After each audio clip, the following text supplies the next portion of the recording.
Hello and welcome to another one of my podcasts. My name is Rosie McMahon, and today I would like to share with you a podcast on goal setting. So, this is the start of a new year, and often we want to set goals for the new year, but sometimes we don't know where to start. So, when it comes to setting goals for the year, setting the right goals, I guess, is half the battle. So I'm going to share with you a couple of posts, a couple of goals that I have created myself this year. And by sharing this, perhaps you can get some insight or get some ideas of goals to set for yourself for 2021. So the first one was to learn a new skill. And this is always good for the brain, of course, to floss up the brain. The brain is neuroplasticity, so it's constantly evolving, and it's really good for us to learn something new to help that evolution of the brain, treating the brain just like a muscle in the body. Your biceps, your triceps, you work them out with weights or yoga or exercise or fitness. So by learning a new skill, you are upgrading your brain, if you like. So the second one this year that I plan to do is to create a monthly budget. Finances is something that can really stress us out. And I think that when we write down and record everything that comes in and everything that goes out, gives us more power and more insight into what we're spending and what we're earning. So how I did that this year was to buy a ledger. Brought me right back to going to business studies. And each day I write in what comes in and what goes out, and gives me a better idea of the income and the outcomes. And I feel a lot more powerful doing that. So the next goal I set for 2021 was to read 12 books. So previously in the past, I would have bought 3 books and wanted to read the 3 of them, but never set myself a time. And when we create goals, it's good to set yourself a time. It makes it a lot more realistic, and being realistic is another strategy to goal setting. So reading 12 books gives you one book a month to read, and that makes it manageable, doable, and realistic and achievable. And all of these are really important when you're goal setting. So another goal for 2021, and I'm going to offer you 21 goals that you can maybe choose from, is to start a side hustle. So I was just speaking to a friend yesterday about this. So maybe you've got some nuggets of wisdom, or you've been through something in your own lifetime that you can write a little ebook about to help other people, whether it is surviving cancer, whether it is getting over a traumatic event. And by writing an ebook and giving your tips and tools and strategies how you overcame something in your life can be very valuable to another person, and you could sell that. But there's so many other different ways to side hustle. Blogs, being an influencer in Instagram, and there's many different ways to create something you're passionate about and actually sell it. So the next goal for 2021 is to create a morning routine. And I already know how powerful this is, but the thing is to stick to it. To religiously get up each morning and have this specific routine. For me, it's 21 minutes meditating and practicing my yoga and journaling. And you just find that you filled up your cup for the day, you have looked after yourself in all of those elements, and it just seems to flow a lot more easier when you have other things to look after, whether it's a family or your work. We can make up lots of excuses around this. Oh, I don't have enough time, etc., etc.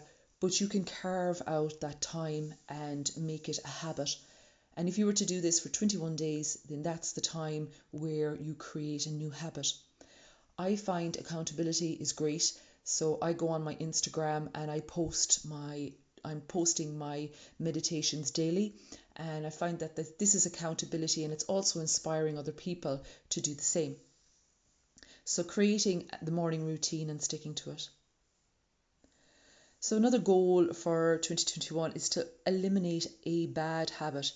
So that can be anything from going to bed late, over binging on Netflix during the week, whatever it is, and you know that it's getting in the way of your morning routine, it's getting in the way of your productivity.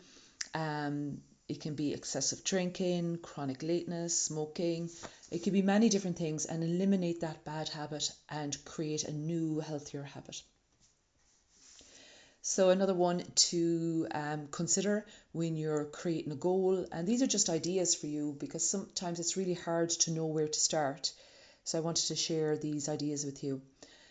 To start, a gratitude journal. So in the evening time, I have carved out a little space where I have a little meditation, and it's just a short meditation and maybe a restorative yoga pose to help me to relax a little bit more. And on this gratitude journal, then I just write down 3 things that I'm grateful for today.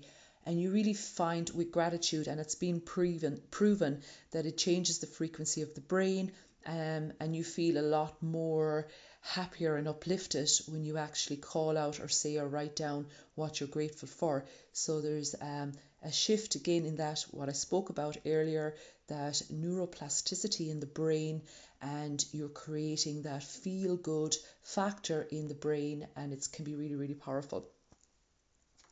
Another goal is to spend less time online. So I've started this year with timing myself. So if I've emails to send out or some content to put on Facebook or Instagram, I time myself for an hour on the computer to get all of those tasks done.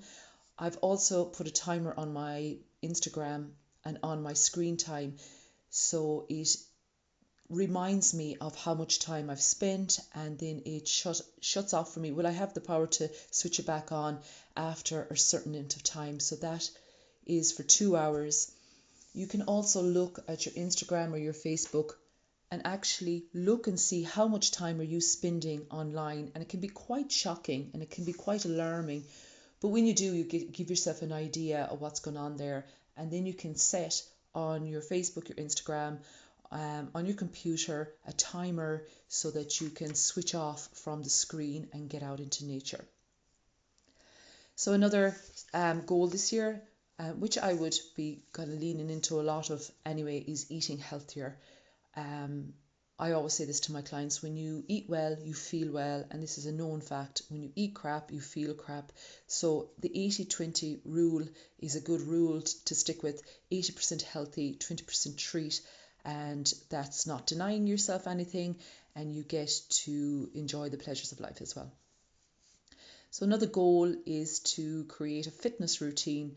So 20 minutes a day, if you can, to move your body, whether it's with weights or walking or hiking or whatever it is, it's recommended 20 minutes a day exercise. Travel to a new place, that's always fun. Fun is a great thing to add into your life, and there's always a sense of wonder and childlikeness when you go somewhere different. Declutter your home is another, maybe once a month, a bag a month.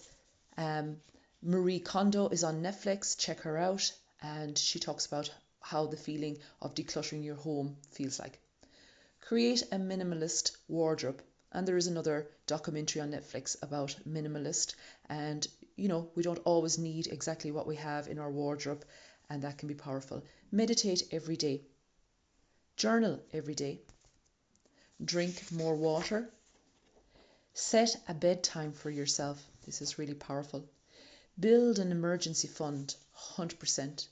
Reconnect with an old friend. Revisit your career goals. Make time for self-care. All of these are hugely important. The final thoughts. Goal setting can be super overwhelming for some people. Setting the right goals is half the battle. There's still plenty of time to reach your goals and make 2021 an amazing year. When you're thinking of what goals to set for yourself, make sure to include a few from the list that I've just given you to make your year awesome. Thank you so much for listening. Hopefully this was helpful to you. If you want to get in touch, you know where I am, and I shall talk to you soon.